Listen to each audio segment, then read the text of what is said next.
Salut les devins, c'est Saikyo. On a de nouvelles informations concernant le chapitre 75 du manga Dragon Ball Super et on a de nouvelles informations de spoiler par rapport à Vegeta. Vegeta et sa nouvelle transformation en mode Akaishin et le nom officiel de cette transformation là est en train de se révéler. Pourquoi est-ce que je dis en train? Tout simplement parce que nous avons la prononciation et la dénomination japonaise, mais la version et la traduction officielle en anglais, donc plus occidentalisée, n'arrivera qu'à la sortie du chapitre, à savoir le 18 août 2021 à 17 h. Ce mois-ci, ça sort le 18 et non le 20. Et bon, c'est en train de remuer tous les fans de Dragon Ball. On a un nouvel épisode qui est en train de s'ouvrir sur Vegeta, de discussion. Vous avez vu les Mbaflix sur la chaîne de Riles, je crois que je vais faire des Vegetaflix parce que là ça s'arrête pas. Enfin bref, blague à part, sur les images, c'est assez simple à comprendre. Il n'y a pas trop de mystère sur le truc. Déjà, il y a pas mal d'images qui reprennent ce que l'on avait déjà vu dans les pages brouillons, à savoir que Vegeta va envoyer son aura de Hakai foncer sur Granola et on voit que cette aura-là est destructrice, donc c'est intéressant. On n'a pas encore de preuve du manteau de Hakai défensif, théorie que j'avais émise sur ma chaîne YouTube, mais j'ai l'impression qu'on s'en rapproche d'un tout petit doigt de pied étant donné que Vegeta est capable de propulser son aura de Hakai pour faire du mal et attaquer son opposant. Je me dis alors pourquoi est-ce que Vegeta ne pourrait pas la rapatrier vers lui pour se protéger. Bref, on verra si le chapitre 75 prend cette liberté-là ou non. En tout cas, pour ce qui est révélé pour le moment, pour les quelques cases et pages, comme je vous l'ai dit, ça reprend ce que l'on sait déjà, donc à savoir que Granola va se prendre une rouste par Vegeta Hakai. Est-ce que Granola en a ou pas sous le pied pour dépasser Vegeta? On ne le sait pas, car on n'a pas le chapitre complet encore pour le moment. Quelle va être la réaction et le retour de bâton de la part des Hitters, leurs vœux auprès de Torombo et tout ça, on ne le sait toujours pas. Et il faudra très sûrement attendre le chapitre 75, voire 76 pour en savoir plus. Donc ce sont des cases et des pages révélées qui nous montrent de l'action totale entre le coup de boule de Vegeta, Vegeta qui submerge son adversaire de Hakai, qui l'attrape par le col, qui le défie, qui se fout de lui, qui lui met des coups de pied dans tous les sens, et on voit que Granola, lui, va être sur la défensive, parce que Vegeta lui est beaucoup trop supérieur, et Granola va faire un petit peu à l'instar de C17, de Cell et bien d'autres personnages, une barrière autour de lui, une barrière de protection, sauf que Vegeta va foncer à pieds joints à l'intérieur de celle-ci, il va passer outre, et envoyer deux gros bons coups de pied en plein dans le visage de Granola qui va les sentir passer, croyez-moi. Donc entre la vitesse et la force de son mouvement, allié au Hakai qui habite Vegeta en quelque sorte, Vegeta arrive même à passer outre de techniques défensives telles que ce bouclier de Granola. C'est un indicateur du fait que Granola est peut-être arrivé au bout de ses pouvoirs et que Vegeta l'a dépassé. Ça pourrait venir valider une de mes théories en vous disant que oui, Granola a été le plus puissant de l'univers à l'instant T de son vœu, mais entre-temps, Vegeta a progressé, et donc il a dépassé Granola. Malheureusement, Granola n'a pas fait le vœu d'être le plus puissant de l'univers pour toujours, mais uniquement à un moment, et c'est quelque chose que Monaito et Whis avaient soulevé chacun de leur côté dans de précédents chapitres de DBS. C'est la raclée complète pour Granola. Pour le moment, il n'y a toujours pas de vainqueur ou de perdant dans ce combat. Comme je vous ai dit, nous avons des spoilers qui sont très sûrement vers la première moitié du chapitre, et non pas vers la fin et le cliffhanger qu'il y aura. Mais Vegeta va tout de même faire une grosse révélation, à savoir que en japonais, et en attendant la transcription officielle par Manga Plus le 18, dans 2 jours donc, en japonais, sa nouvelle transformation s'appelle le Wagamama. Plus précisément, le Wagamama no Gokui, en référence au Migate no Gokui de Son Goku.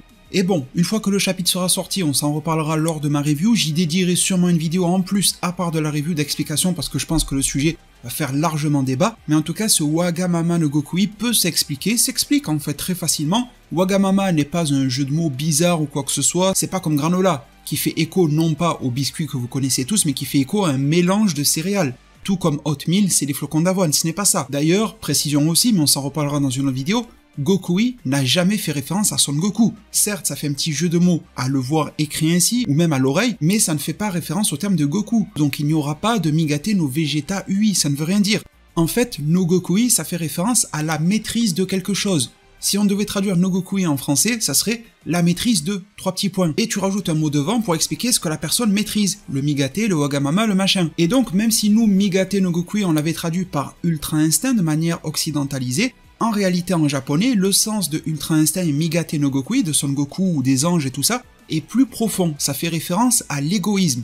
En attendant ma vidéo explicative, je vais me permettre de vous lire ce qu'ont écrit sur leur site les amis de Dragon Ball Super-France.fr, qui viennent déjà pas mal remettre à plat les choses, avec des notions de japonais très sérieuses. En fait, dans le chapitre 75, Vegeta va dire quelque chose. Il va dire que si le nouveau pouvoir de Kakaroto, donc Son Goku, s'appelle le Migate, à savoir l'égoïsme, alors pour moi, Vegeta, ça sera le Wagamama. Appelle donc cette technique le Wagamama no Gokui, donc la maîtrise du Wagamama. Mais qu'est-ce que le Wagamama? Eh bien, ils nous disent qu'il y a deux façons différentes de transcrire l'égoïsme en japonais. Et ces deux manières de le transcrire en japonais sont à la fois Migate et Wagamama. Donc ce sont des termes relativement proches, mais qui dans les nuances, dans les petites lignes, ont leurs différences fondamentales. Le Wagamama, qu'utilise Vegeta, c'est de l'égoïsme au sens pur, dans le sens de ne pas écouter ce que l'on dit, d'en faire qu'à sa tête et uniquement ce que l'on a envie de faire. Le terme Wagamama fait plutôt référence à la personnalité de quelqu'un. Tandis que le terme Migate, bien qu'il fasse lui aussi référence à l'égoïsme, c'est d'un autre point de vue. C'est plutôt quelque chose de physique. Dans le cas où une action, par exemple un corps qui va entrer en mouvement, un coup de poing, un coup de pied, cette action-là va se faire d'elle-même, et ce, sans prendre le temps de consulter. Donc si on retranscrit cela sur Son Goku, lorsque son corps agit, il n'a même plus besoin de consulter son cerveau, son intellect, pour se dire je vais faire le coup de poing. Le corps agit de lui-même, c'était le principe que l'on a toujours appris par rapport à l'Ultra Instinct, et c'est ce que fait Son Goku. C'est donc là la différence entre le Migate no Gokui, l'Ultra Instinct de Goku, et le Wagamama no Gokui de Vegeta. Et on attend bien évidemment quelle sera la traduction de ce terme-là. Et attention, car la traduction officielle de ce terme risque d'être litigieuse. Déjà faites attention, parce qu'il y a des fausses traductions qui tournent sur internet, qui parlent de méga instinct, etc. Pour le moment, cela n'est que des traductions de fans. D'ailleurs, d'après ce que j'ai pu comprendre, le terme d'instinct ne serait plus à utiliser ici. Ça serait, en tout cas en partant du japonais, ça n'aurait plus de sens, mais il se pourrait malgré tout qu'ils utilisent tout de même le terme d'instinct, car à la fin du chapitre 74, Vegeta nous disait que sa puissance était intimement liée à son instinct. Donc vous allez voir qu'il va y avoir beaucoup de cafouillage par rapport à cette transformation-là, pour la simple et bonne raison que nous n'avons pas la connaissance du japonais pur et original dans lequel Toriyama et Toyotarou s'expriment, et que pour le retranscrire dans d'autres langages, ça devient tout de suite beaucoup plus compliqué, surtout que l'on a déjà une sorte d'équivalent à cette forme-là chez Son Goku, à savoir le Migate no Gokui, l'Ultra Instinct. Et pour des raisons d'occidentalisation, de marketing peut-être même, pour que le grand public puisse y adhérer, il se peut qu'il fasse quelques concessions de traduction pour que la nouvelle transformation de Vegeta nous fasse comprendre que c'est sa manière à lui d'avoir un espèce d'Ultra Instinct équivalent. D'ailleurs, en parlant de ça, je vais conclure sur ce point, j'aimerais avoir beaucoup vos avis pour voir si je reviens dessus dans la review, mais bien sûr pensez à argumenter pour que ça m'aide. J'ai une petite théorie à vue d'œil de ces propos là, de ces explications du Wagamama no Gokui. J'ai l'impression déjà que l'une de mes anciennes prédictions se réalise quand je vous disais que tous les chemins mènent à Rome. C'est une expression que je vous ai ressortie souvent, je vous ai beaucoup cassé la tête avec, en vous disant que je voyais bien Son Goku partir à gauche, Vegeta partir à droite, mais les deux, beaucoup plus loin et beaucoup plus tard, vont tous les deux se retrouver en plein milieu. En gros, même s'ils ont l'air de prendre des chemins différents, la destination risque d'être la même, avec un pouvoir identique. À quelque chose près, mais en tout cas vous m'avez compris dans l'idée. J'ai l'impression que on est en train d'amorcer cela. Déjà parce que dans l'interview de Victory Uchida et de Toyotarou, on nous mettait en avant le fait que Vegeta avait son espèce d'équivalent à l'Ultra Instinct, en tout cas pour le rehausser en matière de power-up, en termes de combattant qu'il est devenu. Mais désormais que l'on connaît mieux son fonctionnement, déjà Vegeta en chapitre 74, et ça c'est acté noir sur blanc, parlait d'instinct, ce qui m'avait mis encore la puce à l'oreille, mais là, Wagamama no Gokui, ce qui fait donc écho d'une manière ou d'une autre au Migate no Gokui, et on gravite autour de la notion d'égoïsme dans les deux cas, sauf que l'un fait référence à la personnalité, donc la personnalité c'est plutôt dans la tête, dans le cerveau, l'esprit, les états d'âme, presque les émotions, en tout cas c'est intellectuel / spirituel, alors que pour Son Goku, on est plutôt dans l'aspect physique, le corps qui va agir de lui-même de manière égoïste et le corps qui va avoir sa propre science du combat pour agir en conséquence. Est-ce qu'un petit peu à l'instar de certaines anciennes théories du Migate no Gokui offensif et défensif, on ne serait pas en train de comprendre que Goku et Vegeta sont en train d'exploiter exactement la même technique, sauf que l'un